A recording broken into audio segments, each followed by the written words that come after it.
Joining us now to talk about your health is Dr. Alex Gyftopoulos, a cardiologist at the University of Maryland Medical Center and assistant professor of medicine at the University of Maryland School of Medicine. Doctor, thank you for joining us. You specialize in preventative cardiology. Tell us about that subspecialty. So thanks for having me.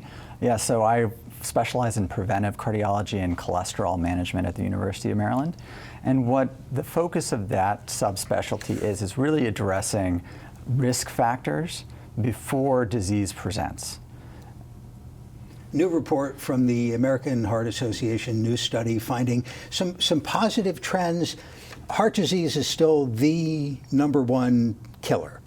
Right. So there was some positive data reported out from the American Heart Association, but with it, some really sobering data too.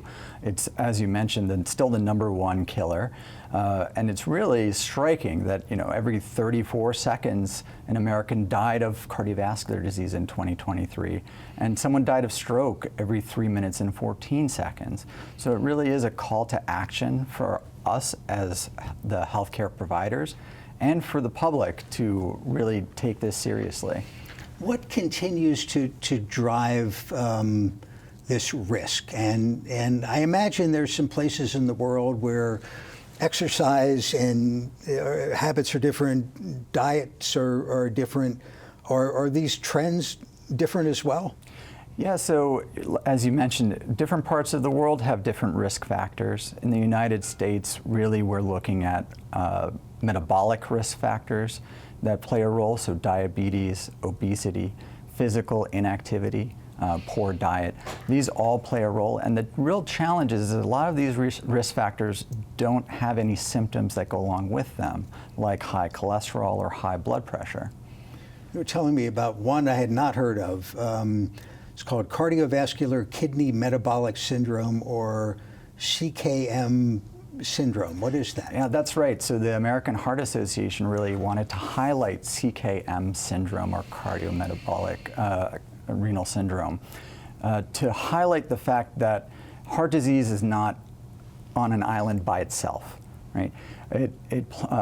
Diabetes, obesity, and kidney disease all play a role, and individuals that have those risk factors are at even higher risk for heart disease and stroke.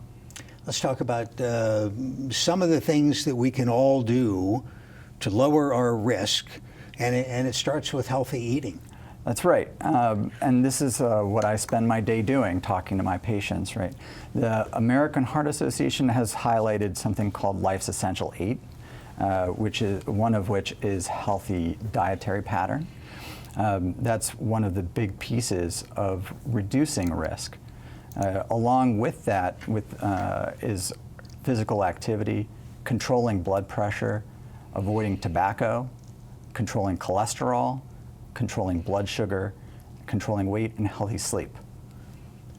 Give us some examples. I mean, when we talk about exercise, this time of year, aside from shoveling, a lot of us aren't getting outside that much. That's true for me too. It's a fact of life. What we try to emphasize, right? There are goals we try to reach. These are aspirational goals.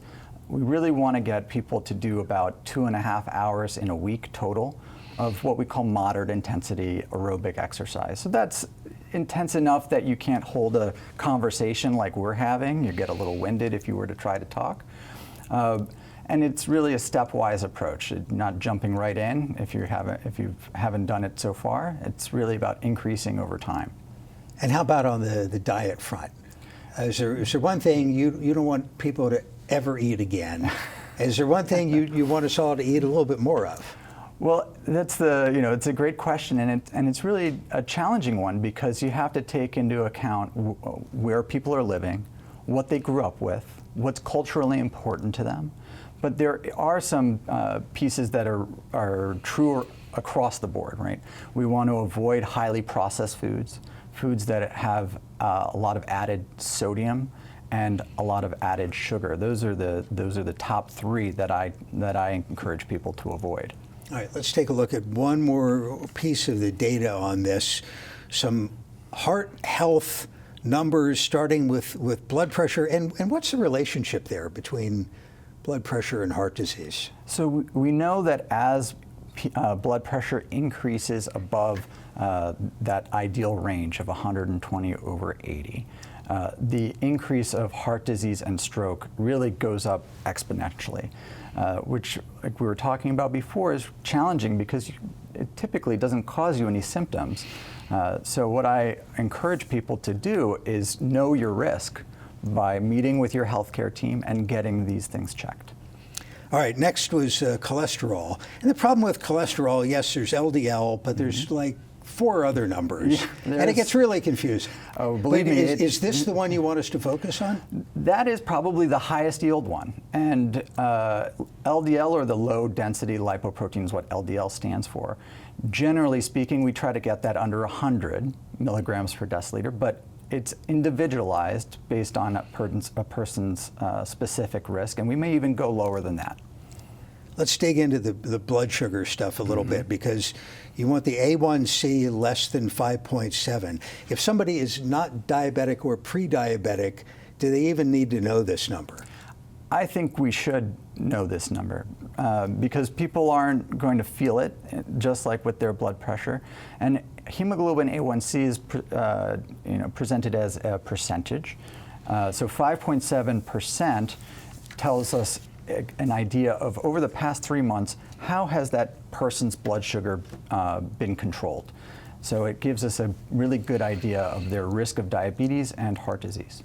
How important a tool for people in preventative cardiology is the calcium score, which I had never heard about until a few years ago? That's a great question. We're using it more and more now. So what a calcium score is a specific type of imaging test. It's a CAT scan, essentially, that you get, and it quantifies the amount of calcium in the arteries of the heart. And the higher the amount of calcium, the more plaque there is around that calcium. So we now know that the higher that score is, the higher that person's risk for cardiovascular disease. If you send 10 people for a calcium score, what normally comes back?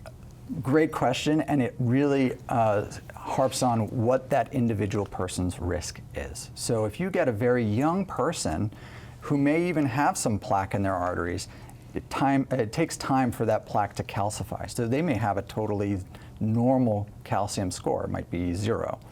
But an individual who's in their 80s, who's had risk factors their whole life, the numbers will be much higher than that. When do you get out the statins, and is that the frontline therapy for reducing risk that can't be reduced through diet, exercise, and so forth? What you ended that question with is the most important statement. The first step is lifestyle, diet, and exercise. When we can't use, when those two don't get us to the goal, and the individualized goal for that patient, statin medications are typically the first line that we use. Do you wind up using the GLP drugs in your practice? I use them a fair amount. There's strong data recently showing that they are beneficial for individuals who have cardiovascular disease. So I try to use them in the appropriate patients. For somebody watching who maybe has some family history of heart disease, wonders about this, has never had a specific workup for it, do they come see you, or do they go to the primary care? What would you advise? So part of it is what's available to you, right? Some people are out and they really can't get to a big medical center that has a lot of specialists, but that doesn't mean they shouldn't meet with their healthcare team. There's nothing specific or special that I order for the most part that someone else can't. So primary care is the first step, and they do an excellent job of assessing risk. And in just a few seconds, somebody's having some symptoms. You always hear about people say, oh, chest pain, but I'll sleep it off. It's probably heartburn. What would you advise? I would advise that they should talk to their healthcare team. We take that complaint very seriously. I see individuals, in their 20s and 30s complaining of chest pain, and I'm happy to see them because I want to reassure them and make sure it's not coming from their heart. Dr. Alex Gyftopoulos, we appreciate your time. Thank you very much. Your health segments are a co-production of Maryland Public Television and the University of Maryland Medical System.